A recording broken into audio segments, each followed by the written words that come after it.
Okay, hi everybody. I am Dan Hershkowitz, and I'm here today with the incomparable David Parry. Hello, David. Hey, good morning.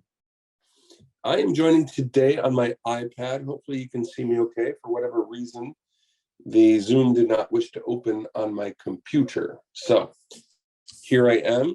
I see the screen which says the world's best contract training class. David, is this going to be the world's best contract training class? Equally as good as the one we did last week and the one we'll do tomorrow. I think we're going to do better than last week. We'll see what we do for tomorrow. Okay, shall we get ourselves going? Yes. Okay, great. So we're going to go through the whole purchase agreement, which is live today. Is that right, David? Yes, actually, it went live yesterday.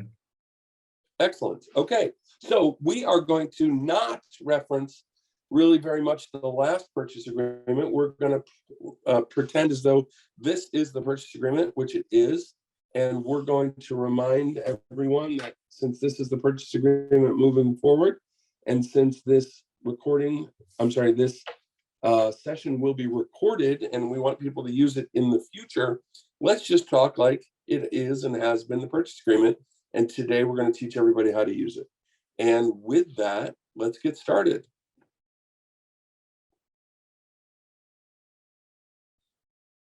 Okay, here we go. We call this above the fold. Why do we call this above the fold? Because in fact, this is above paragraph 1. And so at the very top, of course, is what we're talking about, the San Francisco Purchase Agreement. It starts with a date prepared. And I just want to remind everybody that the date prepared is for reference only. None of your deadlines will ever be calculated based on that date. And so if that date says March 1st or May 1st or August 1st, it does not matter. When you pull up another contract document, like an amendment, for instance, it will say that this is related to the purchase agreement dated, and that is the date that it references. Okay? All right. What else is in here? Well, the buyer, right? So the first question is, who is your buyer? Is your buyer an individual, 2 individuals, 3 individuals, in which case we may use the additional signature addendum for more than 2. Perhaps your buyer is a trust, or perhaps you need to have a conversation with your client about how they wish to hold title. And if David Parry and Dan Hershkowitz are buying in their own names, the contract already says in the assignment provision that we'll see later that we can always assign it to our own trust, but that trust must be in existence at the time of the assignment. Okay? All right, so that's the who part. There's the fill in the amount part, and that's just a number. For the property commonly known as, and I would suggest that you have a conversation with your title officer or review the title report or pull a property profile to make sure that you have the correct address. Okay. There's an expiration date, and you'll note that that's a simple date. In the past, it was something like either 3 days after the latest signature or a date and time. We have opted for a date and time moving forward, and that's what you see here. And in the past, we also tried an expiration so many days after it was presented to the seller. The problem with that was no one ever knew exactly when that was going to be. So we've now gone to a specific date and time, and the software on ZipLogix will make sure that that's a date in the future as opposed to a date in the past at the time that you generate a PDF or a printed copy of this agreement. You'll also see that it reminds us this offer is not valid without an expiration date. And for those of you who have a TIC or a checkbox, or a co-op, you'll see that you have 2 different checkboxes there, depending on which it is.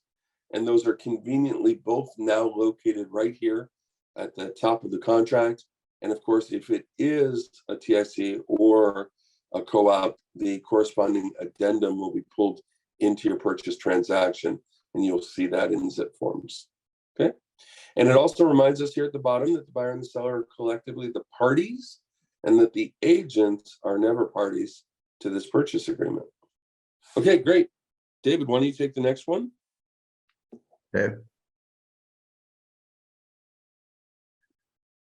All right, so this is the agency confirmation. The parties are acknowledging receipt of a agency disclosure form. And of course, now we've made it more clear that agents are not required to show the other side their own agency disclosure.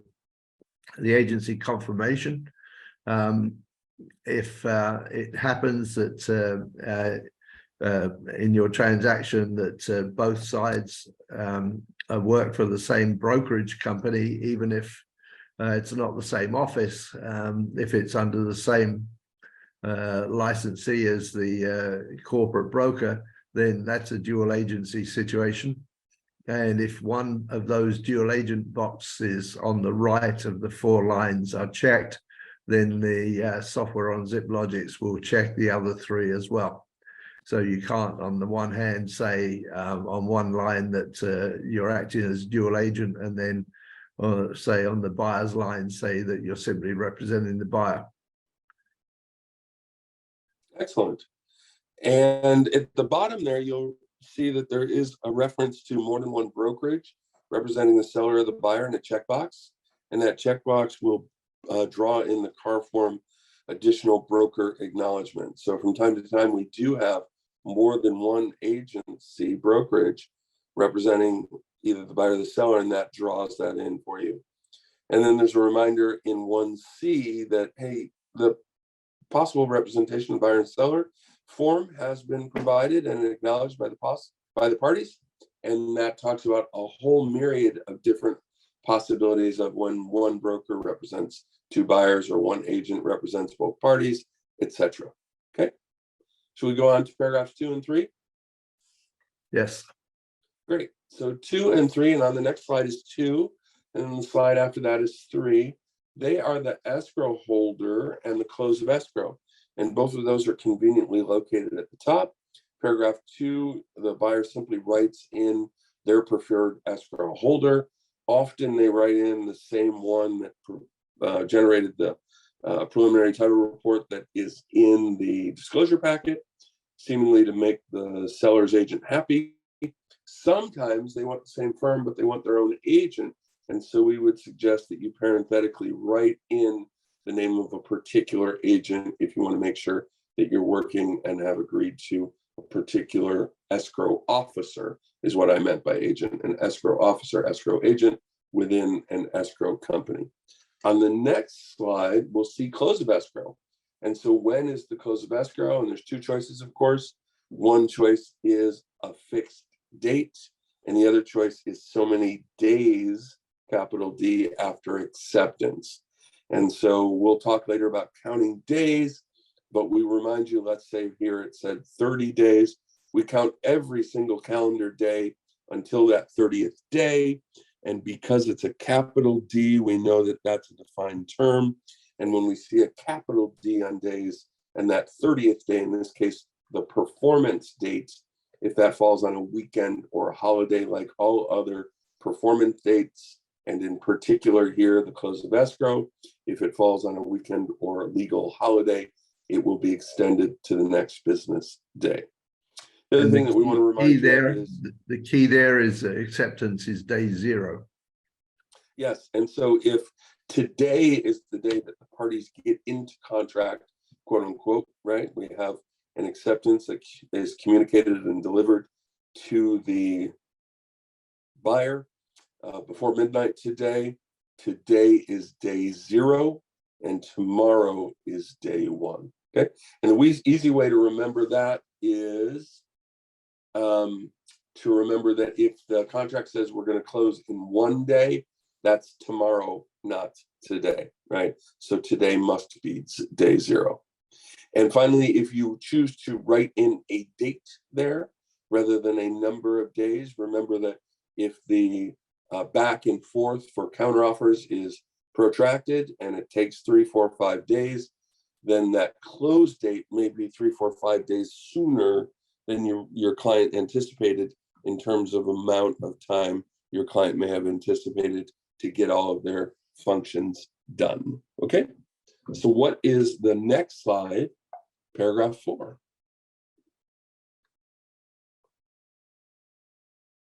And 4 is all about financing terms.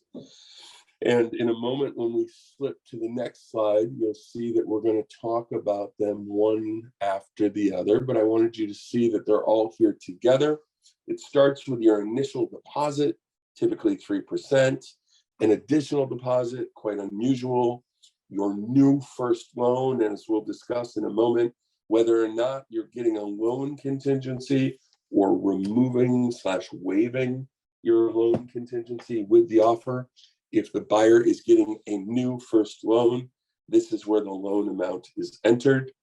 If there was additional financing, let's say a second or seller financing or assumed financing, this is where we would do. We would write that here in 4D. The cash balance will be automatically calculated by the program, and the purchase price will be reinstated here automatically by the program. Why don't we move forward? The key here is that on the first line, if you check that box that says it's an all cash offer, any terms that have been filled in below do not apply to the transaction. And if the loan is not a contingency in the transaction, then you're going to specify that on a condition removal form submitted with the offer. But we still want you to put in the new first loan amount in 1C in order to alert the seller's agent that an appraiser is going to be calling and trying to get access to the property. David, you're burying our lead. I wanted to show them each of those in the subsequent slides. Let's move forward to the next slide, which is 4A, where we also talk about that checkbox that David pointed out for an all cash offer. Right, so that's at the very top there for the all cash offer. And here's our initial deposit. Typically we see 3%. Note that the deposit needs to be put in within 2 business days. That's the only time in the contract we'll see the words business days, small d there, whatever that means, a business day. And let's see, failure to make the deposit, that's a material breach, and that's nice that we have a reminder of that, so that your buyer needs the reminder that, listen, just because you didn't put in your deposit doesn't mean you don't have a contractual obligation.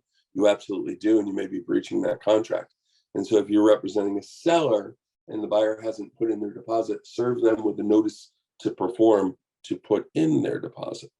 Okay, on the next slide, 4B, increased deposit. As we talked about, fairly uncommon.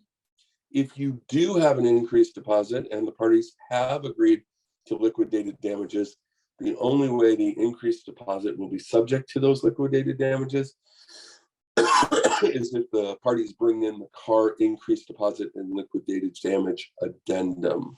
Okay. And on the next slide, the new first loan, David, why don't you remind them again here that the only thing they really need to fill out here that is not filled out through some default is the percentage, and whether or not that would be required or appropriate if we are having an all cash offer, or if the buyer has removed their loan contingency in particular. So it's not required if this is an all cash offer, or if the buyer is going to remove the contingency with a CR form submitted with the offer. If you are representing a buyer and your client is not removing/waiving the loan contingency with the offer, you'll see that this default is a 30-year fixed conventional loan, and that's typically what we have these days. And it's defaults to 0 loan points, and that may or may not be appropriate for whatever it is your client intends to do. But there is no default for the percentage, right? So the rate of interest not to exceed, and so your client really needs to fill something in there. Don't think you're doing your client a favor by not filling in that amount. In fact, that will be construed against your client, okay? All right. And if you're representing a seller and the buyer has not removed their loan contingency and there is no amount there, I don't know that I would say that you're doing your seller a favor by having that ambiguity either. I would pick up the phone and call the buyer's agent and say, hey, you're having a loan contingency, but you don't have a percentage. What is your intention here? Can you please remedy that? Anything One further? additional point to here on the fifth line where you see a loan fee of 0 or not more than so many points. The reason we've spelled out 0 there is that in our numeric fields, like a number of days or points, you cannot enter a 0 in ZipLogix. We've got it trapped so that a 0 is not acceptable. So as for there not to be any confusion as to, for example, how many days you're asking for removal of a contingency. So zeros are not acceptable in numeric fields. Appreciate that. Thank you.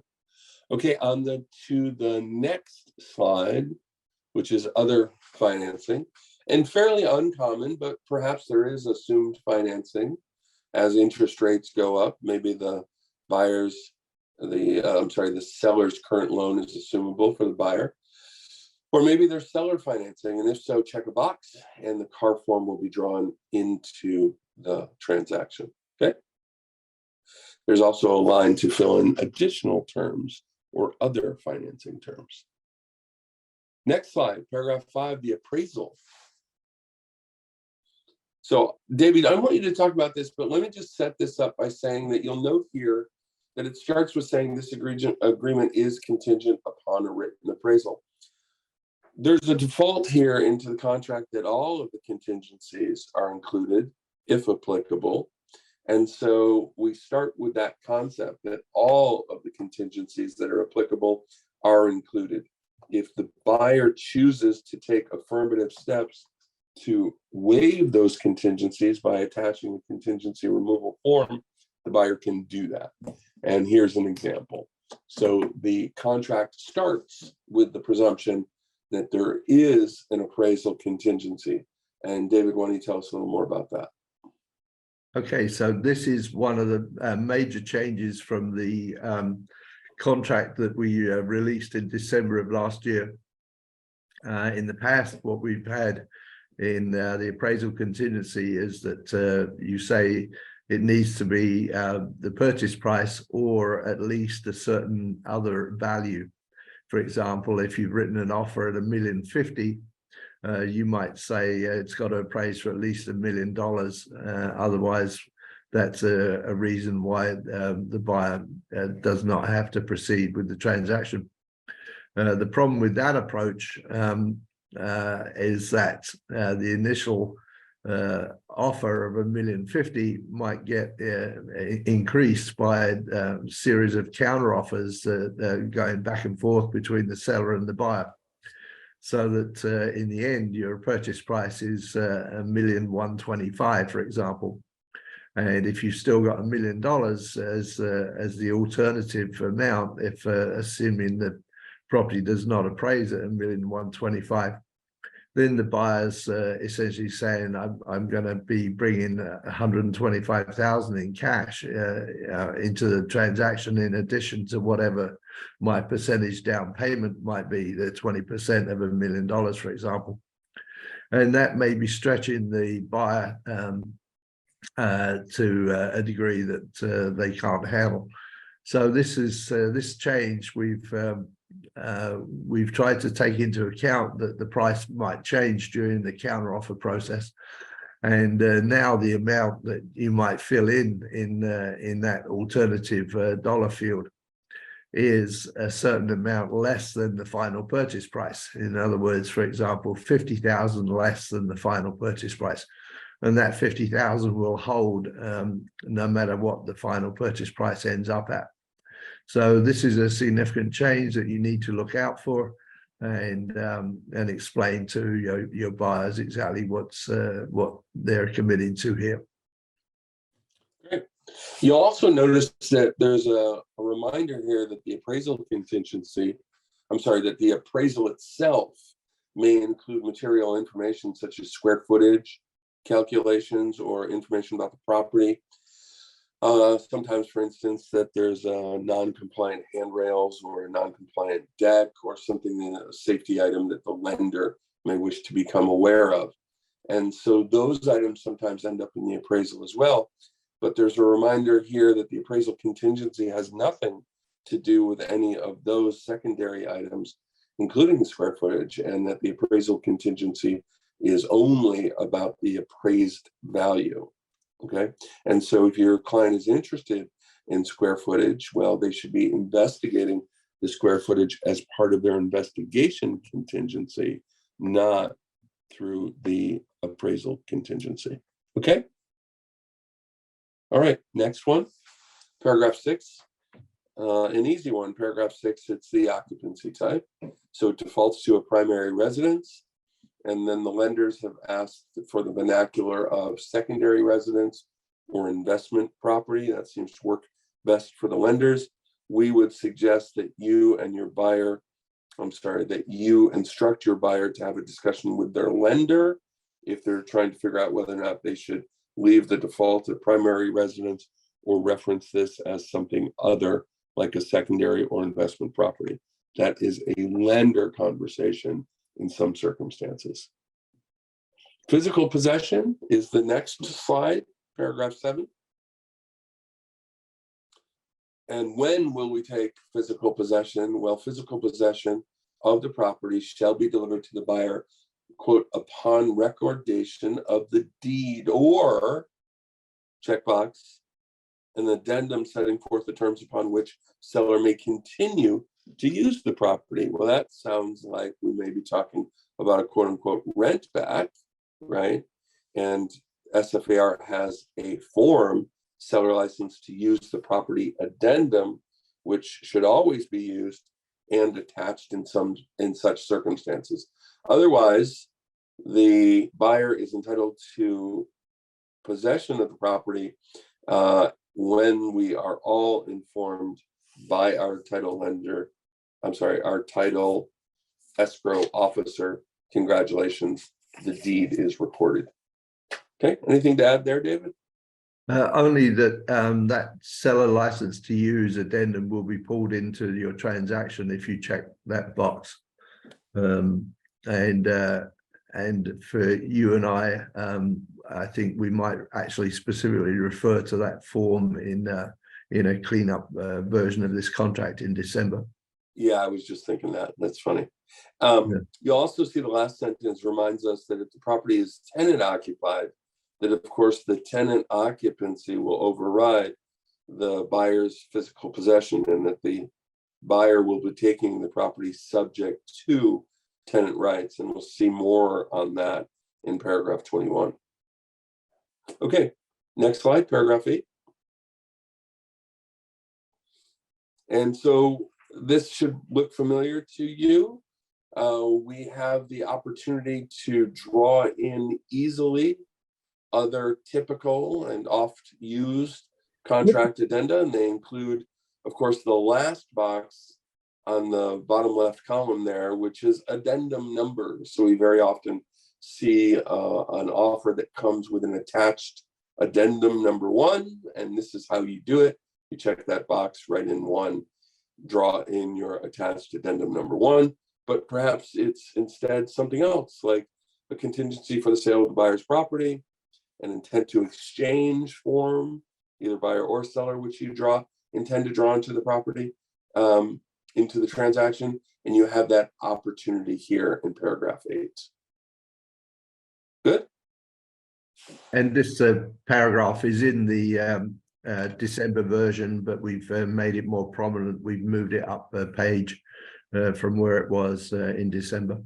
David, stop telling us about the changes. We want to use this thing for months and years moving forward. Okay, what's the next paragraph? Paragraph 9, intent to exchange.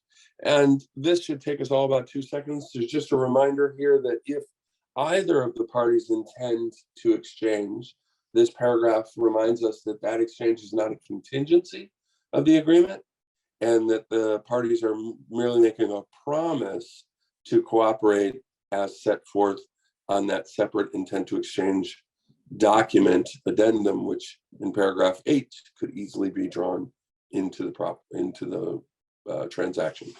Okay, paragraph 10. Oh my God, paragraph 10. It's the biggie, David.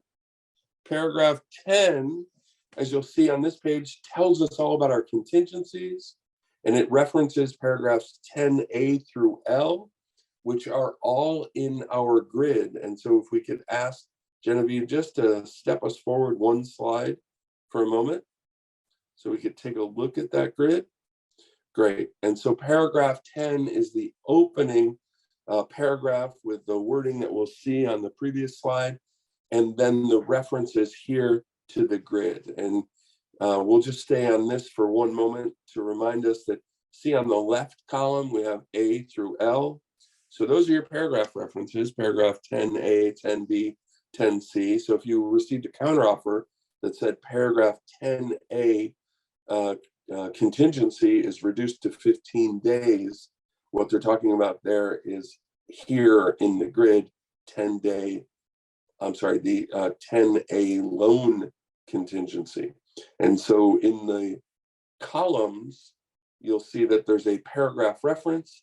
So 10A, which is the loan contingency, also references paragraph 4, which we saw before regarding the loans. And it also references paragraph 12, which we'll see in a little while, which is more information regarding loans. And so it's very handy and handy dandy to be able to reference back and forth here between the substantive paragraphs and here the time frames that are set up for the contingencies. Okay, and so if you look at the next column, it's the contingency if applicable, and it names what that contingency is. And then in the next column is the duration of the buyer's contingency.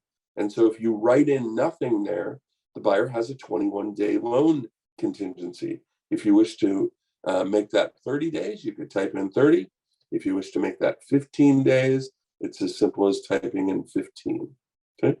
And in the last column, you'll see it's all about the seller's duty, the seller delivery of documents to buyer.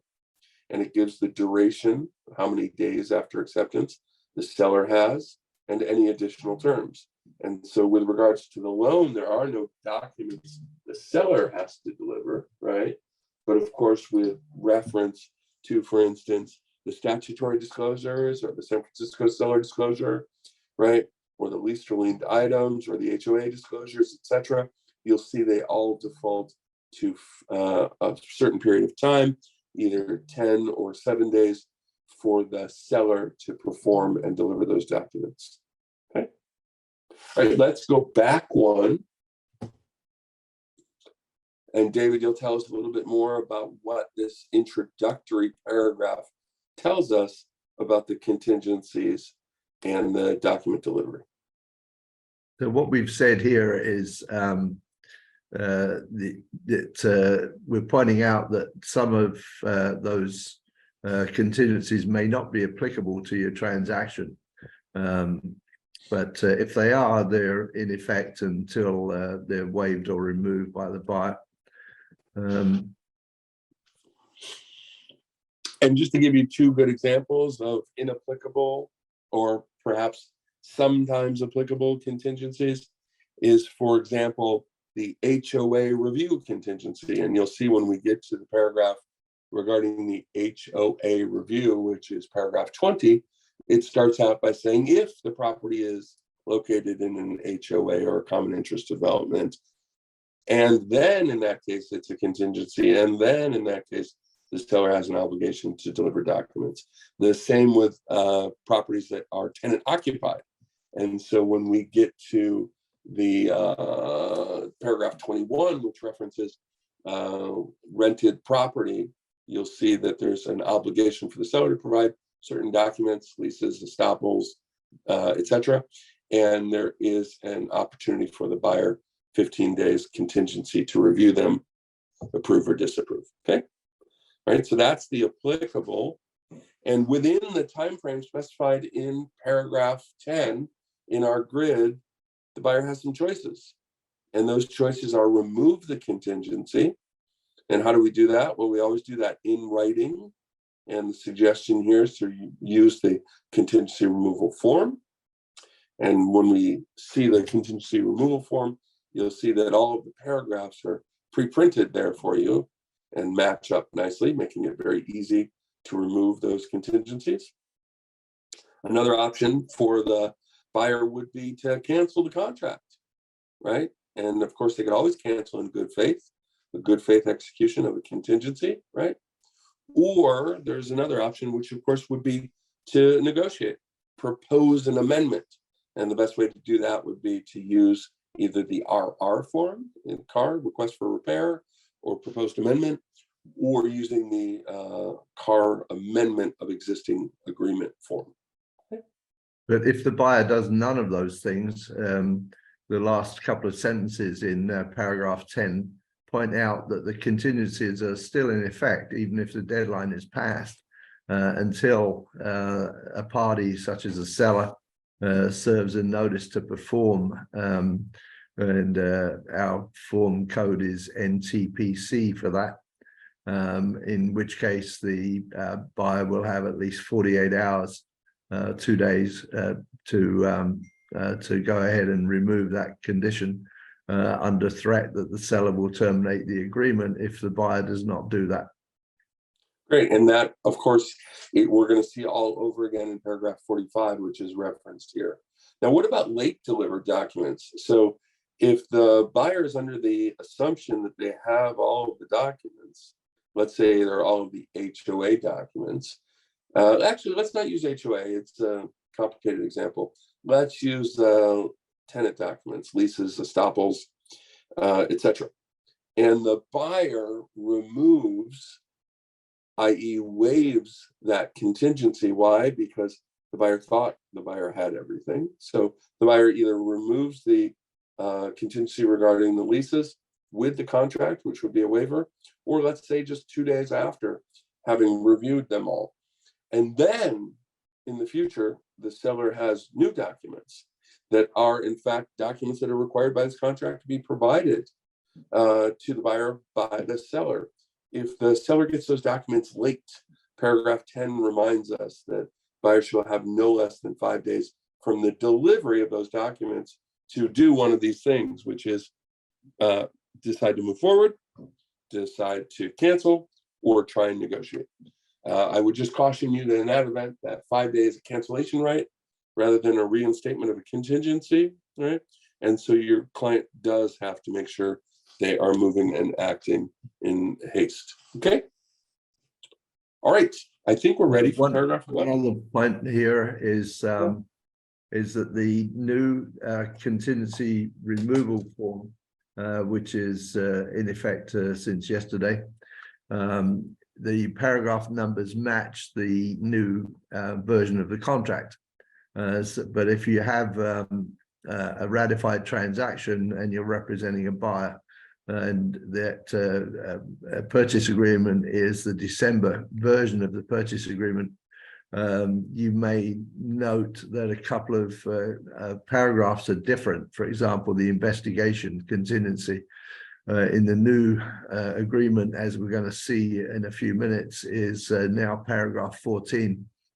And if you haven't removed that in your existing transaction that refers to the old version of the purchase agreement, instead of using the contingency removal form, which would specify the wrong paragraph number, you may find it easier just to use a regular addendum, to pull in an addendum into your transaction and say buyer hereby removes the investigation contingency. Great, appreciate that. Thank you, David.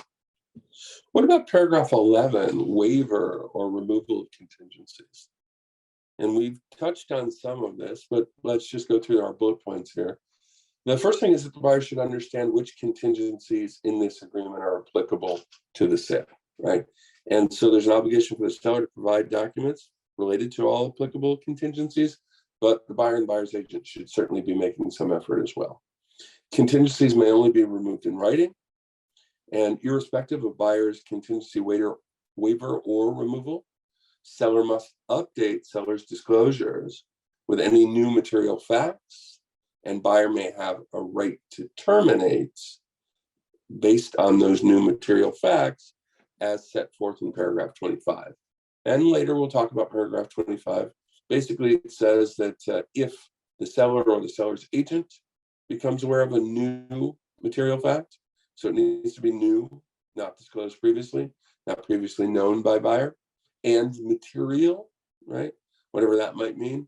adversely impacting the value or desirability of the property, as a matter of fact. That's what that means. Then in that case, the seller has an obligation to disclose, and the buyer has a 5-day cancellation right. And this works in conjunction with, and some ways parallel to, the idea that the buyer is always entitled to the seller promise documents. And as we saw just previously in paragraph 10, even if the seller hasn't given all of the documents, whenever the seller receives the documents, the seller shall be providing them, and the buyer has 5-day cancellation right if it is new and if it is material. Okay. All right. At Let's look. the end of that paragraph 11, you'll see the checkbox, which will pull in the San Francisco form CR1. In the San Francisco library, there are 3 occurrences of that form, CR2 and CR3 as well, for subsequent use in the transaction. But form CR1 will get pulled into your transaction if that box is checked. Excellent. Okay, and on to paragraph 12, which is the financing. And so if the financing, the lender contingency, right? So if the property remains a contingency for lending, right? So if the contingency removal form was not provided with the contract, removing/waiving the finance contingency, then the buyer has a finance contingency, right? And it defaults in that grid that we saw earlier to 21 days. So they have a 21-day finance contingency. And so this paragraph gives us further information regarding that finance contingency. So it establishes it, right? Makes it a contingency. The seller agrees to cooperate with the buyer's stated financing, including cooperating with the appraisal, right? Does the seller have an obligation to cooperate with financing if the buyer has checked an all cash offer? No, because it says the seller has to agree to cooperate with their stated financing, right? But even for an all cash offer, unless the buyer removes the contingency, the buyer has an appraisal contingency and could still send an appraiser to the property, right? What about acting diligently and in good faith? Yes, the buyer is always required to do that. It also says that the seller is relying on the buyer's stated financing. And it also, though, nonetheless says the buyer may pursue alternate financing. So just because the contract says you're going to do X for financing doesn't mean the buyer couldn't do Y. They could simultaneously do X and Y, or they could switch and do Y. But if they switch and do Y and they're unable to obtain the financing, then they don't have a good faith right to cancel the contract, because the contract was based on that stated financing, and there may be a breach. But the seller's not going to stop the buyer from some other form of financing. And if if the buyer comes to close with all the necessary funds, the seller can't stop them from closing just because they had stated some different financing or even all cash. There's no stopping this thing from happening. Okay. There's also a new requirement here, new to San Francisco, didn't always have this, which was proof of funds. So the buyer will be providing proof of funds and also a pre-approval letter. And so what is that proof of funds? Well, that proof of funds is either bank statements or things that we are familiar with, or a statement that the lender provides, where the lender says the lender has verified the proof of funds. Either are appropriate. Either shall be provided within 3 days. And then finally, there's an opportunity here for the seller's agent to contact the buyer's lender. And may they do this? Yes, they may. And for what purpose? To determine the status of the buyer's loan. That's the extent to which they can contact the lender. Anything to add there, David? Yes, on line 5, where we say within 3 days, the December version of that phrase said within 3 days of acceptance. And that's how we want you to continue to read that phrase. Somehow the words of acceptance got dropped, and we'll probably reinstate them this coming December. Great, thank you. Okay, what about paragraph 13, which is our title review? And I think we have 2 slides on paragraph 13. And so is there a contingency for the buyer to review the preliminary report? There certainly is. And the buyer will take the title subject to the listed and disclosed encumbrances, easements, etc., in that report. And so for that reason, it's very important that the buyer, in fact, review the report, right? What about monetary liens? Well, the escrow holder and the seller, right, will be removing the monetary liens. So that's payoffs on existing mortgages. And we always want to make sure that we're not selling short, right? So everybody should be looking at what the liens are, right? And the buyer in particular should be paying attention to all of the exceptions. And I think on the next slide, we talk about, actually, we don't talk about the exceptions. So it's just a reminder then for us that the buyer really needs to do their due diligence to make sure that all of those exceptions are understood. Often there are hyperlinks. Encourage your client to click on those hyperlinks and to print them. Some of you will do the clicking and the printing on behalf of your client and even make them initial all of those hyperlinks. Okay, what about an amended prelim? So typically we have a prelim that came in a disclosure packet, and then later after the escrow is opened, we have an amended prelim. Does that give the buyer some new opportunity to cancel if they had previously reviewed the report and even removed the contingency? The answer is no, not unless it has quote unquote material differences from the prior preliminary report. Okay, all right. If you want to know what kind of a deed the buyer's entitled to, it's a grant deed. And how shall the title vest? As specified by the buyer or buyers. So sometimes the buyers are choosing joint tenancy, tenancy in common, community property with right of survivorship, etc. Okay. And then finally, there's a discussion regarding the title insurance, an ALTA policy or an enhanced title insurance coverage may be available, right? CLTA versus ALTA. And if your client has questions regarding that, send them to whom? The title officer. Okay, David, why don't you take us through the buyer's investigation contingency, which is the next one, paragraph 14. And we have the main body of the paragraph, and then we have a 14A and a B. Okay, so the investigation is all encompassing. There are no limits on what the buyer should inspect and investigate. For example, environmental hazards, neighborhood conditions, availability of water, and the buyer is encouraged to employ professionals to make those investigations and to follow their advice on getting any further inspections that are recommended in those reports. For example, if a structural pest control report recommends test hole drilling to see if there's any dry rot behind stucco, it's recommended, the agents are recommending that the buyer actually does that.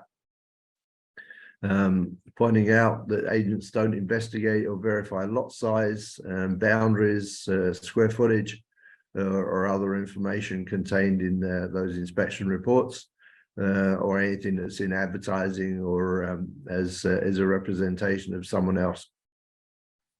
10A is the waiver warning that if the buyer waives or removes this contingency without first performing the inspections specified above, the buyer is proceeding against the advice of agents, and the buyer hereby releases the seller and the agents from all claims and demands and other things that in any way relate to or arise from any issue which would have been disclosed or detected by such investigations. B, with the box around it, to draw attention to it, says that the buyer will have informational access to the property. In other words, reasonable access to the property, but for informational purposes only. In other words, to bring in your designers and and your contractors, but not for the purpose of performing inspections. And you have that informational access even if you removed the investigation contingency itself. And that defaults to 21 days. And this, in fact, is the only spot in the contract where you will be entering a time frame outside of the grid, really. And the reason that we have this here is because it's not a contingency. And so if we had thrown it in the grid with all the other contingencies, someone might think that the informational access was also a contingency. It's not. And it defaults to 21 days. And if you're looking for some set of initials to waive the investigation contingency, just as a reminder, they exist, but they exist on the contingency removal form. There's no place in the contract here itself to remove or waive any of our contingencies. Okay. All right, great. Let's go on to paragraph 14, a few other items just to remind us. The buyer says they won't instigate any governmental inspection, right? That's just a good reminder.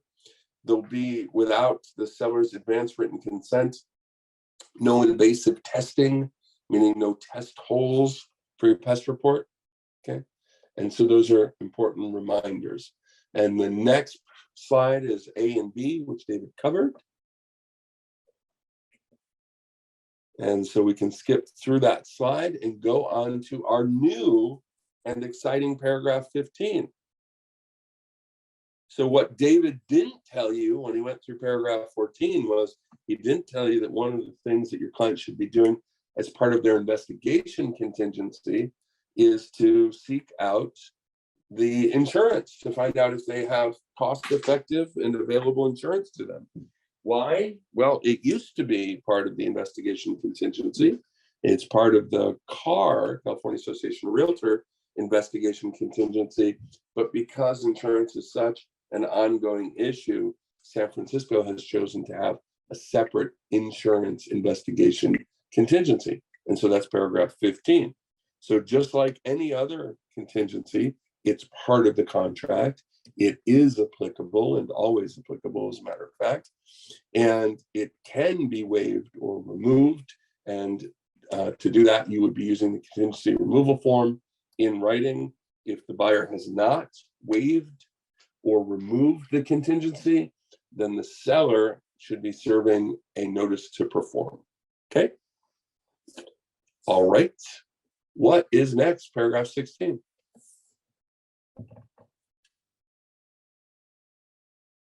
So paragraph 16 is quite small. It is all of that. It just reminds us that the buyer says the buyer will be receiving the documents. They will be signing copies and returning them. So buyers shall return to seller copies of the disclosure documents provided by buyer at least 5 days prior to close of escrow. David, it doesn't say signed there. Did you ever notice that? Didn't we intend that to say sign and return? Second. Oh, yeah. I mean, it says seller signed copies. No, return to seller, signed copies of.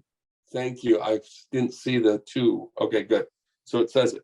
So the buyer will sign and return to the seller. Very rarely do we see a notice to perform on this, but the seller could serve a notice to perform. Says, listen, I want a signed copy of everything that we sent you. And if it was, I mean, that's certainly helpful for your file, right?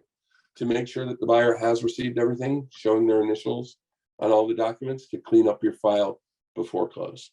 All right, what about paragraph 17?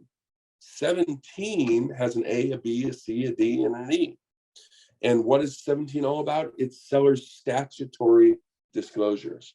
And so it tells us that the following disclosures are required by law, and they're also required by this contract.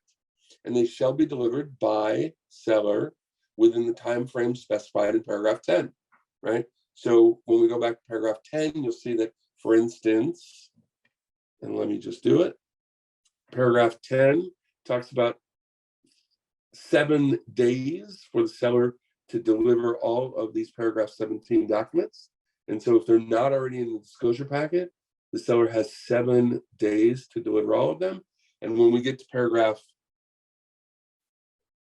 18 in a moment, you'll see the default is 10 days for those documents. All right, back to paragraph 17. What are these documents that the seller will be delivering? These statutory documents? Well, 17A is our transfer disclosure statement. And so you see the TDS. The TDS is required by law and it's required by the contract. So it's both a contingency and a legal requirement. And the time frame here reminds us that we have 5 days for the buyer to review. I'm sorry, I apologize. We'll always have a minimum of 5 days for a buyer to review, but the time frames for the review of all of these documents is pre-established in the grid, and all of those time frames are 15 days for the buyer's review. Okay, it could always be changed. All right. And so we have the TDS here, and 17B is the natural hazard disclosure. And depending on what the natural hazard disclosure report reveals, right, the buyer may or may not approve of the earthquake zones, etc. In 17C, the next slide, we have the earthquake risk disclosure. So remember, the booklet needs to be provided. And within that booklet, for properties that are built prior to 1960, is the disclosure itself.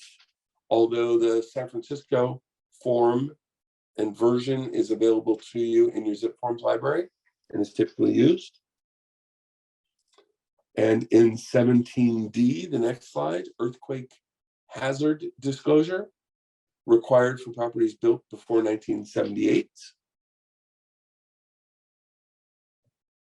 And then on 17E, the next slide, is the review of the building permit history, known as the 3R. Okay? And so all of these disclosures are required by law, and they shall be delivered by seller within the time specified in paragraph 10. That default is 7 days. And buyer's review and approval of these disclosures is the contingency of this agreement. That default is 15 days. And these disclosures, because they're all statutory, where applicable, cannot be waived. That's 17A through E. David, I know my voice was a little shaky. I got confused myself at the beginning, but hopefully it was clear in the end. Anything to add? No, just to point out that the one form that we have no control over really is the TDS, because the questions that are asked in the TDS are included in that Civil Code 1102. And so although we could all see ways to improve that form, that is fixed by Civil Code. You know, and so too, frankly, for each of these, right? So if you look at the earthquake hazard and it talks about the cripple wall and all of that, I'm sure that if we gave David an opportunity to rewrite that form, it could be done a lot better. Well, we've already done that. We've added questions to that form. Well, we did, but we didn't change the statutory questions that were already there. We just added two that were relevant to San Francisco. Right. Okay, so David, why don't you go on and tell us a little bit about 18, which has an A and a B. These are seller's contractual disclosures. So the idea here is that these may not be required by law, but the contract says they're going to be disclosed. And to be honest with you, you and I, a little inside baseball, we know that in the first one, the San Francisco seller disclosure, and as a matter of fact, on the first page are some questions that are required by law. For instance, has the property been the subject of a death on the property within the last 3 years, subject to an insurance claim in the last 5 years, methamphetamine use, et cetera, et cetera. And no seller is exempt from completing, answering those questions in Section A of the SFSD, even if they're exempt from completing a TDS.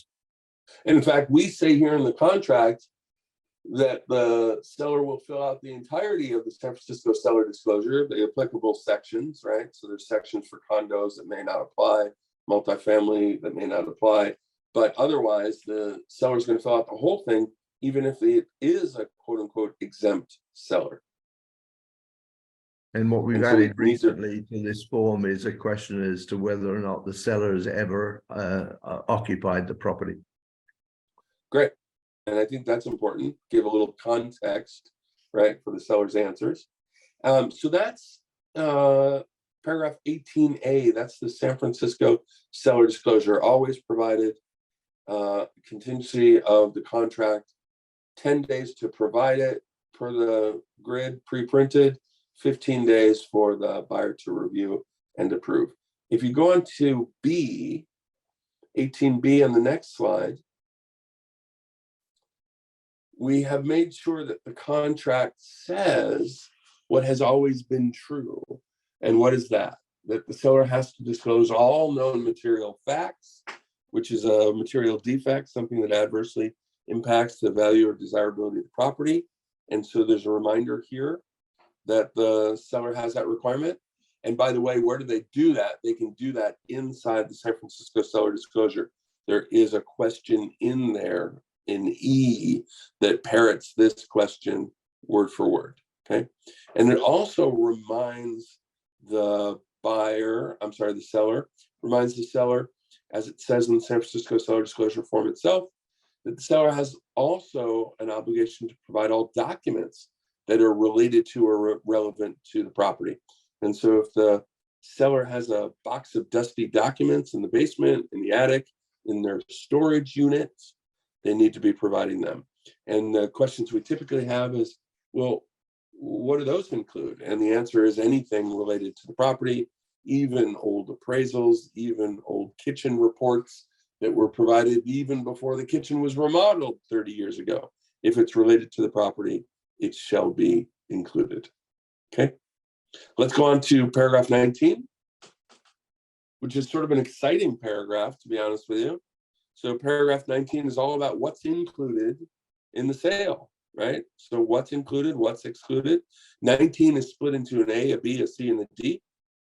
In A, it's all about fixtures. And so for the most part, as you can imagine, all fixtures are included unless specifically excluded below.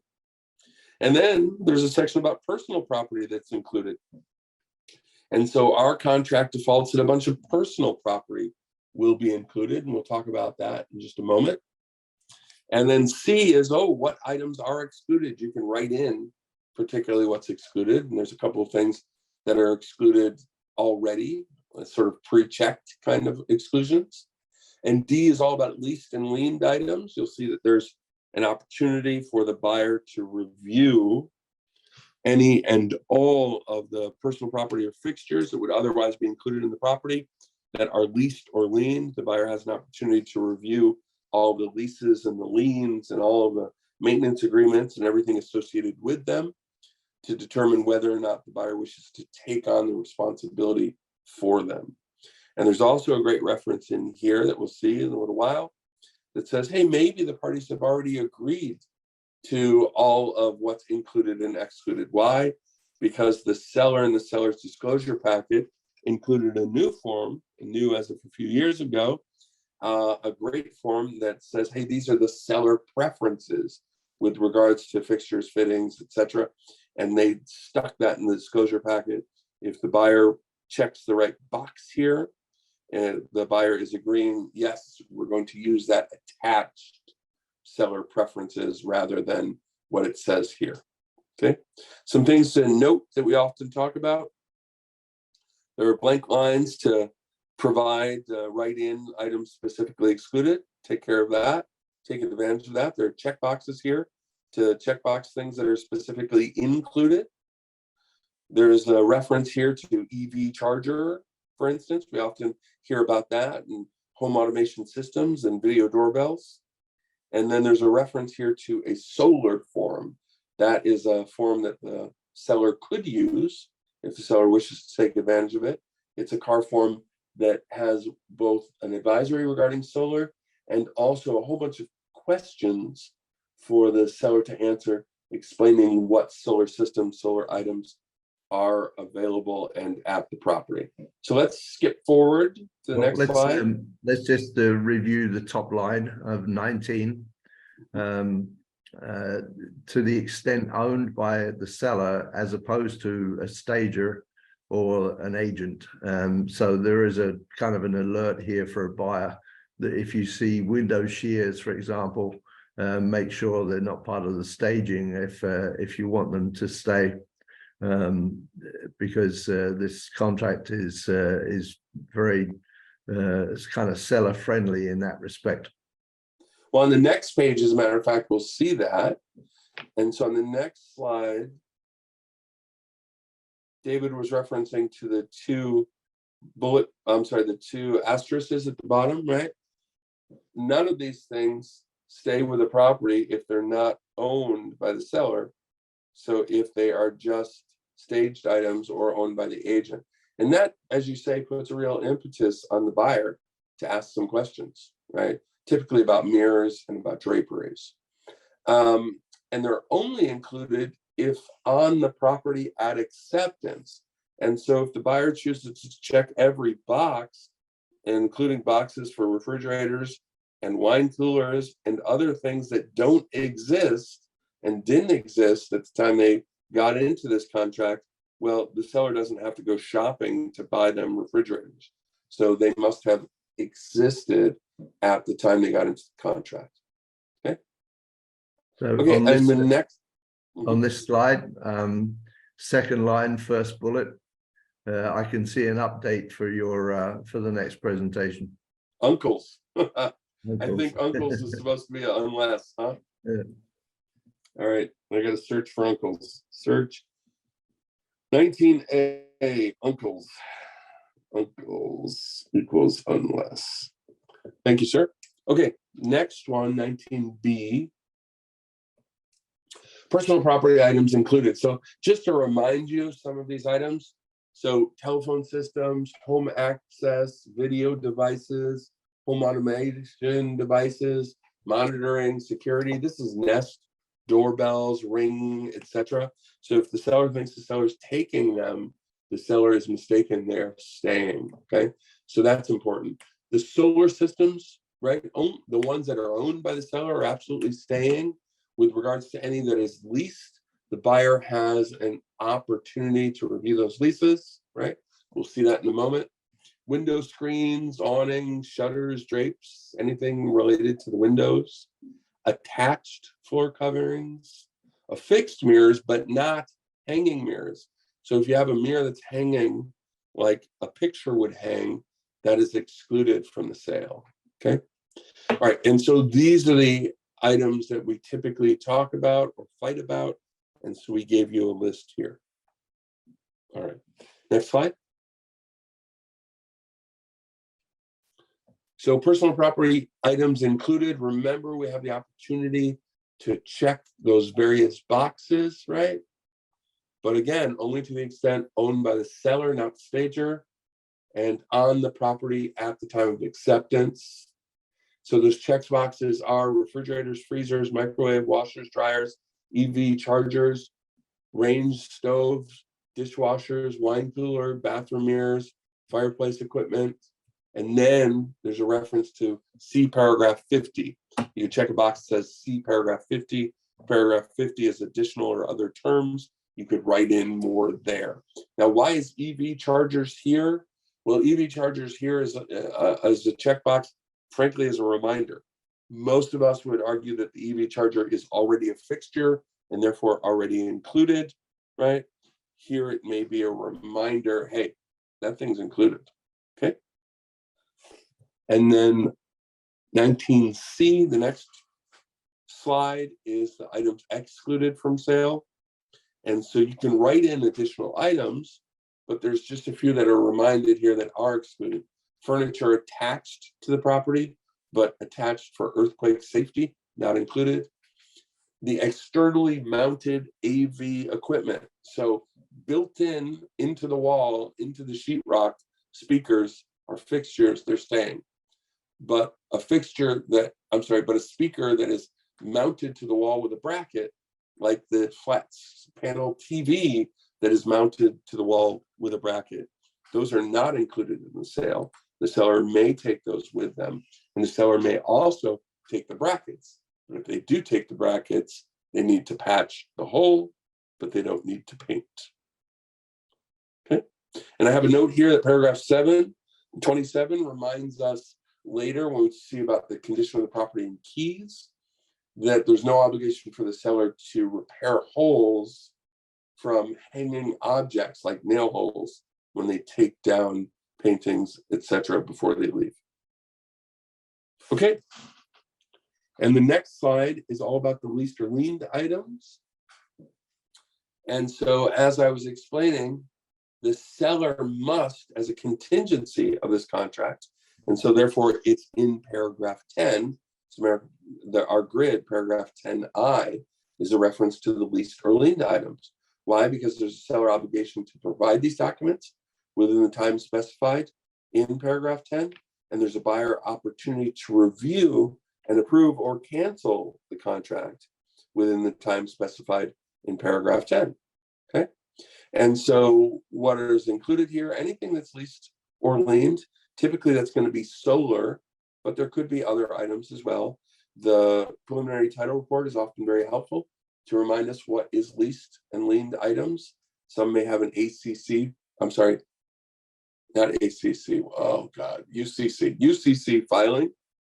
A UCC1 filing may be recorded against the property, and we'll see that for some personal property items that are related to the solar, or there may be a PACE loan, right? That might be recorded, and that would need to be paid off at close of escrow. And so this is the opportunity for the parties to negotiate, right? And as it says here, that if the buyer agrees to take on the leased or liened items, the buyer will do so by making all necessary payments, and the seller will have no further payment obligations. Okay. All right, that's 19. Let's go on to 20. David, tell us about 20, which is our HOA, property contingency. And it's unique in that it's the only place in the contract where if a couple of things happen, the buyer's contingency gets reinstated. So it's very common that at the time of acceptance, you don't have all of the relevant condominium documents, for example, excuse me, last 12 months HOA minutes. You may not have a reserve study. You may not have the condominium financial disclosure completed by a management company or some other representative of the association. So if those documents come along later and this contingency has been removed, it's possible that any something that you see in there, for example, a prospective increase in the homeowners' dues of 10% or more, or some special assessment that you weren't expecting, will reinstate this contingency for 5 days. Excellent. Otherwise, this paragraph is the one that reminds us exactly what documents are required for the HOA, right? The CC&Rs, the meeting minutes, the reserve study, et cetera, et cetera. It then references paragraph 10 for the time period for the seller to provide all these documents and the time period for the buyer to review and approve or disapprove. That is our paragraph 20. And you'll see in the last sentence there that we refer to the cooperative apartment purchase addendum, the CAPA form. We've taken away the checkbox here. We used to have that checkbox which would include that form buried in paragraph 20, but we've now moved it up to, as Dan refers to, above the fold in on the first page. And the next couple of slides go over some of these details that we've just discussed, but let's move on to paragraph 21, rental property. And so here we are, paragraph 21, rental property. And so this is the contingency for the property that is tenant occupied, for instance. And so the first sentence here, buyer purchases property subject to existing leases and the rights of any and all persons in possession if the property is occupied by tenants and or non-owner occupants, friends even, or relatives of the seller. This agreement is contingent upon buyer's review and approval of the following. And so if the property is occupied by non-owner, right? And so then what happens? Then the buyer is entitled to receive leases and estoppels. It explains exactly what that means, what those documents are. Receive a rental property accounting. What is that? That's an income and expense statement, right? And that covers the current year. And then you could write in additional years if appropriate. And sometimes the seller may not have one of those, right? Depends on how formal this thing is or isn't. It may be different for a 2-unit, 3-unit, and a 4-unit as for a single family home or a condominium. Okay? That is what our paragraph 21 is all about. And so if we skip forward one slide, we'll see, okay, some of these documents aren't going straight from the seller to the buyer. There's an intermediary, the tenants, because the tenants need to fill out these estoppel documents, for instance. So there's the estoppel document, there's the protected tenant status form. And when is that going to happen? And how does that work? And so here is the discussion of how that works. And remember, we talked earlier about the possibility that the buyer may remove or waive some contingency before they have all of the documents. So it's certainly possible that some of these tenant occupied documents will be provided by the tenant to the seller and then delivered late to the buyer.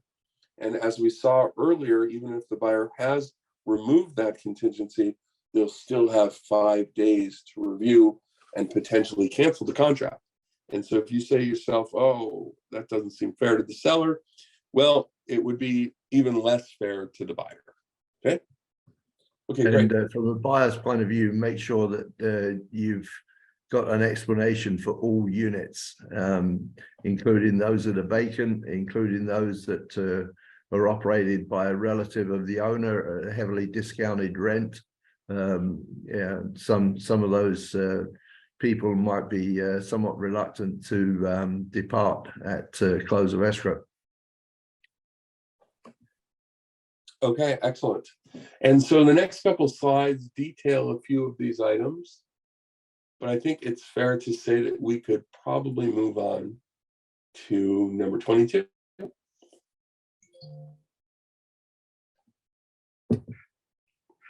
And here we are at paragraph 22, which is simply a reminder, right? And so it's like an advisory built into the contract, reminding the parties that, hey, sometimes we have illegal units or rooms, right? And the buyer needs to obtain legal advice regarding the impact of illegal units or rooms. And of course, we all know the bad news there, which is in San Francisco, illegal units and rooms really can be difficult for a buyer. The city could easily require that they legalize these rooms, and that could be very, very, very difficult, very expensive. That's paragraph 22. 23 is a great little summary of who pays what. So when we look at paragraph 23, there's an A, a B, and a C. And the A is the buyer shall pay, and the B is the seller shall pay, and the C is, hey, there's going to be some proration between buyer and seller. And so we see here that we're set up not to check a box and decide who pays everything, but the contract already tells us who's going to pay what. And so it already tells us that the escrow fees, the title insurance lender, and the buyer policy, the loan fees, supplemental reassessment, property taxes after close of escrow, community enhancement fees, right? Project certification fees, HOA move-in fees, and any and all special assessments disclosed to the buyer and due after close of escrow, all of that is paid by the buyer. Whereas the seller is paying city and county transfer tax, any payoff loan fees, property taxes owed for periods of time when the buyer, when the seller is still owned, meaning before close of escrow, right? Anything relevant to that ownership. HOA fees, document preparation, move out, transfer and demand fees, HOA special assessments due prior to close of escrow. And then this one is a little bit of a kicker, but it totally makes sense. And any non-disclosed HOA fees or special assessments. So if the seller didn't disclose some HOA fee or special assessment, even if it was due after close of escrow, the seller's on the hook for that one. Why? Well, that makes sense. The buyer never had the opportunity to review it.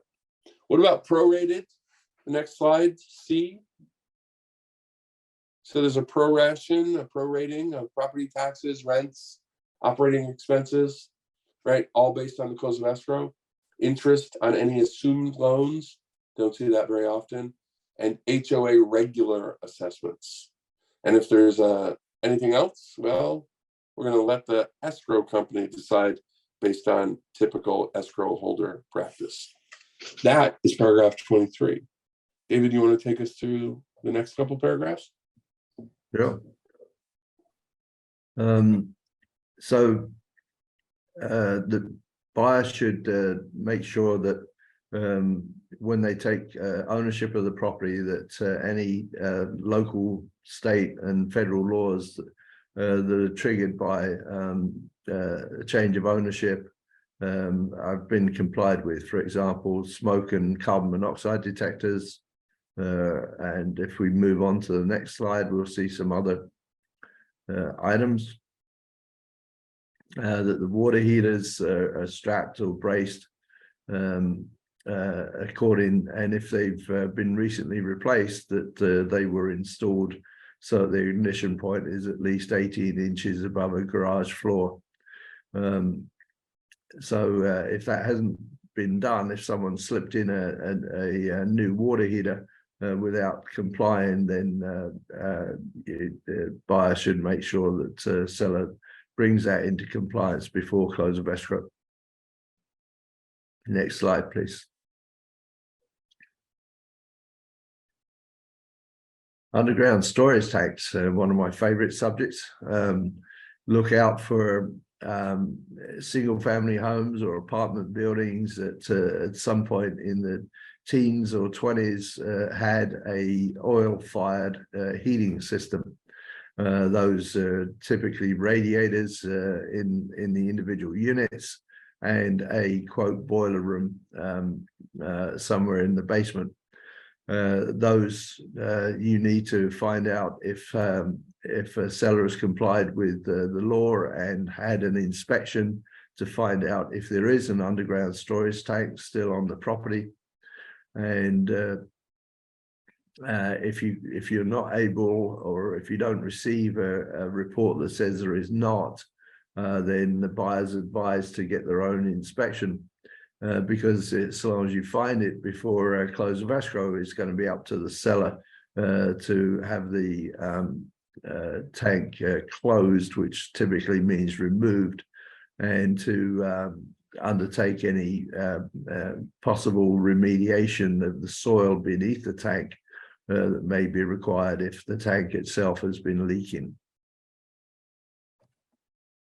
Excellent. What else? Where are we next? We are to D, energy water conservation. Oh, David, remind us about the pink sheets. Okay, so there are different ordinances, city ordinances regarding energy and water conservation. The energy one has been in existence for a long time, and puts a dollar limit on what's required to be done so you spend up to a certain amount of money in the most appropriate ways to bring a property into compliance with the energy ordinance. And once you've done that, it never needs to be done again. But water conservation is different. The rules for water conservation tend to change. And so every time that you're doing a sale, you need to have an inspection and potentially add some other devices, low flow shower heads, limits on other kinds of water sources, and you need to file a notice that the property is now compliant with those requirements. Excellent. Okay, in an interest of time, let's move on to paragraph 25. And we'll take just a moment here on paragraph 25. New material facts. And so the contract makes it clear. And by the way, there may be additional laws that apply through case law, right? And common law, as they say. But the contract tries to make it quite clear that when the seller or the seller's agent become aware of a new material fact, new is part of the key here, material, right? Something that adversely impacts the value or desirability of the property. When that happens, the seller has an obligation to provide the buyer with that information, and the buyer then has 5 days after being provided that information, the right to cancel the contract. It's not a new contingency, so it doesn't continue and continue. It doesn't require a notice to perform. It evaporates at the end of the 5 days, okay? That is what the new material fact is all about. There's a reminder here that the agents are not determining what is new, and they are not determining what is material. And they're not helping you other than to say the contract material is defined as something which adversely impacts the value or desirability of the property. But what about information that was already known to the buyer through the buyer's own investigations, right? Is there some obligation for the seller to update their disclosures in that event? And it says specifically no. Okay, that's our new material fact provision. Shall we move on to the remainder of the contract? Okay, I'm going to fly through a few of these paragraphs. Paragraph 26 is the notice regarding gas transmission pipelines. That came about from the San Bruno disaster about 10 years ago. This is required by law. Paragraph 27 is the property condition and keys. And this reminds us that at the close of escrow, the property will be in some certain minimal condition. Well, the seller will get rid of all of the seller's personal property. The seller will make the property presentable in broom clean condition. The seller will maintain the property in the same general condition as it has been and as it was at the time they entered into the contract. And we'll see in a little while that the buyer can confirm that at the walkthrough, right? The buyer will be leaving on all of the utilities until possession is taken. I'm sorry, the seller will be leaving all of the utilities on until possession is taken by the buyer. The seller has no obligation to repair holes from items that were removed, which are hanging from the walls, right? Like nail holes. But the seller will be removing all debris, and the seller will be providing keys to all locks and mailboxes. And this could be a big deal if it's a 4-unit building and the seller has no keys, right? The seller may have to be on the hook to get a locksmith out there and spend who knows how many thousands of dollars potentially on getting keys for all of these locks. Something important to remember, okay? Okay, excellent. That's paragraph 27. Paragraph 28 is the associated walkthrough investigation right. It's not a contingency, but it's the right for the buyer to do their walkthrough to determine if the property is still in that same condition as we talked about, and whether or not the seller has done whatever the seller promised to do, like make repairs. And when will that happen? That will happen 5 or blank days prior to close of escrow. Paragraph 29, the next slide, is all about the home warranty. And of course, it's voluntary. The home warranty could be declined by the buyer, and there's a checkbox for that. Or the home warranty could be purchased, and there's a checkbox that says, yeah, we want one. And then you fill in how much and who's going to pay for it. Let's not fill in the name of the other agent, by the way. Let's just fill in, if we're going to fill in anything here, seller, okay? This is an opportunity to say the seller will be buying the buyer a home warranty, and you can fill in a cost. If the cost is $800 and the buyer wants to buy $1,500 worth of home warranty, the buyer is welcome to do that. The first 800 are paid by the seller, and the rest will be paid by the buyer. Okay. Next paragraphs, next slide, paragraph 30, Megan's Law. Megan's Law disclosure required as a matter of law. Next slide, fair appraisals. This is a fair housing concept. There's been quite a bit of concern with regards to fair housing and discrimination and appraisals, and this disclosure is now required as a matter of law. Paragraph 32 is the assignment. As we talked about before, the buyer could always assign the property. If they're bringing in a new party, they're going to be using the assignment agreement form, and the seller has an opportunity to reasonably refuse that assignment, but only reasonably. Can't refuse an assignment if it would be unreasonable. But if it's going to cause a delay, for instance, well, that seems reasonable. Likewise, the buyer always has the right to assign it to the buyer's own entity, but the buyer needs to do so at least so that the escrow is never delayed. And here we say 10 days prior to close of escrow. Paragraph 33 is all about FERPTA, foreign persons, and California taxes and federal taxes for capital gains.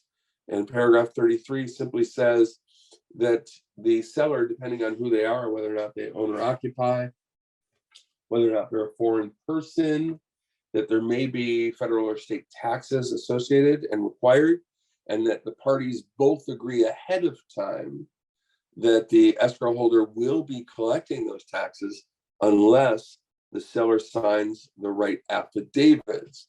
And the escrow holder is the person who can collect those affidavits and even sign something called a qualified substitute affidavit, right?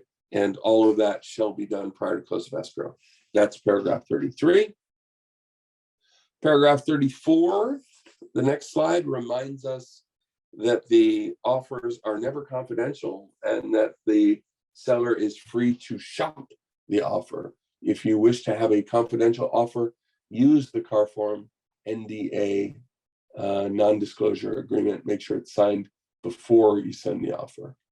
Paragraph 35 is all about the MLS, reminding the parties that the MLS has information regarding the property, including photos and perhaps diagrams of the property, and that the buyer has really very little recourse in getting those photos removed. That is pre-printed and agreed to here. Paragraph 36 is all about our definitions, and it reminds us when we have an acceptance, who it is that are the agents, what we mean by close of escrow, what we mean by days. And we talked about how days are extended because they don't include weekends and legal holidays, right? We discussed that earlier. It discusses here what is delivered and what is signed, right? So it helps us understand when we have acceptance. Paragraph 37, skipping forward 2 slides, is liquidated damages.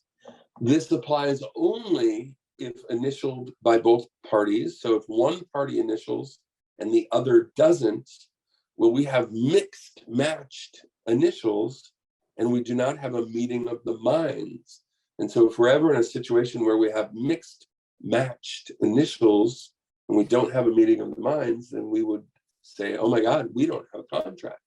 And so we're reminded here that the parties can agree to or not agree to liquidated damages, but it must be one or the other. And of course, it explains to us what liquidated damages are. It's an agreement between the buyer and seller that in the event of a buyer breach, that the seller will not be suing for quote unquote actual damages, trying to figure out how much they were damaged when they resold the property. Instead, the parties are agreeing that the deposit will be the damages. And there are some limitations as a matter of law. If it's a residential 1-4 and the buyer intends to occupy, then the parties are allowed to agree to liquidated damages, but only up to a maximum of 3%, right? And there's a reminder here. And there's also a reminder that if the parties ever wish to do anything else like a pass-through or something quote unquote non-refundable, that they should go talk to an attorney that the agent can't advise. Paragraph 38 is all about mediation of disputes. That's our next slide. If the parties ever wish to sue each other or bring an arbitration claim, one against the other, before they do that, they're agreeing instead to mediate, which is a non-binding dispute resolution system, sort of like counseling. It's like marriage counseling for the buyer and the seller. Paragraph 39, arbitration of disputes. This is just like liquidated damages. We need an agreement. So we have mixed matched initials. We don't have an agreement, and therefore we wouldn't have a contract. So we need these initials to match one way or the other. Either they're included or they're not included. And arbitration is the concept of a private trial rather than bringing a lawsuit in county court using the state's law and the state system of law. The parties are going to have a binding arbitration where an arbitrator, an individual person, someone learned like David, but typically a judge, will be acting as the judge and jury and rendering a decision and explaining how much damages there are, if any. Okay, that's all here in arbitration of disputes. Skipping forward 2 slides, legal advice. Do we, the agents, give legal advice? No, we do not. Paragraph 41, the next one, broker's compensation. This is a reminder that the parties have both agreed that the brokers will be compensated, and the escrow holder is instructed to carry out those compensation instructions as per the listing agreement, or perhaps a commission agreement, some other agreement which exists regarding compensation. Paragraph 42 is FinCEN. What is FinCEN? That is all about a buyer who is buying in the name of a corporation, and is that buyer laundering money? That's the concern. And so these buyers who are buying in the name of a corporation need to identify the individual buyer, the person behind the corporation. That's what this is all about. Paragraph 43, the next one is attorney's fees. If the buyer and the seller ever sue each other, and they go all the way through an arbitration proceeding or all the way through a court proceeding, the winner is entitled to attorney's fees. Paragraph 44 is a reminder of wire fraud. And just to remind you, wire fraud could happen to the buyer or it could happen to the seller's proceeds. Both could happen. 45, David touched on earlier. And so David, why don't you touch on 45 again? This is how to cancel the contract and what you need to do before attempting to cancel the contract. So you have to be still operating in good faith to terminate the agreement, and you have to give the other side an opportunity to perform according to their contractual obligations. And that involves the delivery of a notice to perform, San Francisco NTPC form, which will give them 2 days to perform the contractual term or remove a contingency. And in the event that they don't do that, then you can terminate the agreement. Great. And there's a reminder here that that form needs to be sufficiently served. So if the form itself, the notice to perform form, is defective, meaning it was served too early, right, for instance, or didn't give the requisite 2 days, then it's ineffective, at least as to the contingencies or the items that were in error. It could be effective as to the others, but it could be ineffective as to some. Okay. All right, 46, the next paragraph, risk of loss. It just reminds us that, hey, yeah. This paragraph we omitted in the December version of the contract, believing that it didn't really do much, simply referring to the civil code. But a number of people complained and had received questions from their principal that they were representing, what happens in the event that there is a serious destruction, maybe a fire on the property during the escrow. And so we reinstated this risk of loss paragraph back to the way we've had it since 2015. Actually, prior to 2015, we actually took it upon ourselves to define what the percentage loss might be, defining it to be 5% of the purchase price. If it was less than 5%, we said the seller had to rectify that. If it was more than 5%, then the buyer had the opportunity to withdraw from the contract. But that initiative on our part has no bearing in the civil code. So we've reverted since 2015 to simply telling buyer and seller that they need to take a look at that code in conjunction with their attorney and see what their rights are. Thank you. The next paragraph, paragraph 47, it says general provision. Honestly, it should say integration clause for the lawyers out there who know what an integration clause is. This paragraph simply says that this contract, this written document, is the final expression of the agreement between the buyer and seller. It could always be amended, but it must be amended in writing. Oral agreements do not apply. Any previous understandings or agreements do not apply. This contract is the whole contract. And there's a reminder then that the MLS and what it says is or isn't included, for example, also doesn't apply. Okay. Paragraph 48, legal authorized signer. This is all about representative capacity. And so you no longer need to attach a representative capacity signature disclosure, the RCSD, as they call it. This will apply if, when we see the signature lines in a moment, if a box is checked, if that box is checked, it says, hey, I'm signing not as Dan Hershkowitz, but in my capacity as, and then you write in what that capacity is, trustee. And then you write in trustee of what? The Hershkowitz Family Trust. And so now we have all the information that we need to show that Dan Hershkowitz is the trustee of the Hershkowitz Family Trust, and that is the buyer or that is the seller, and Dan is merely acting in this representative capacity. Okay, paragraph 49 is merely an acknowledgement of the receipt of the contract. And so paragraph 50 on the next page, you know, we should have pulled out 50 separately so people could see it, but paragraph 50 is our very last paragraph, and that allows us to put in additional terms and conditions.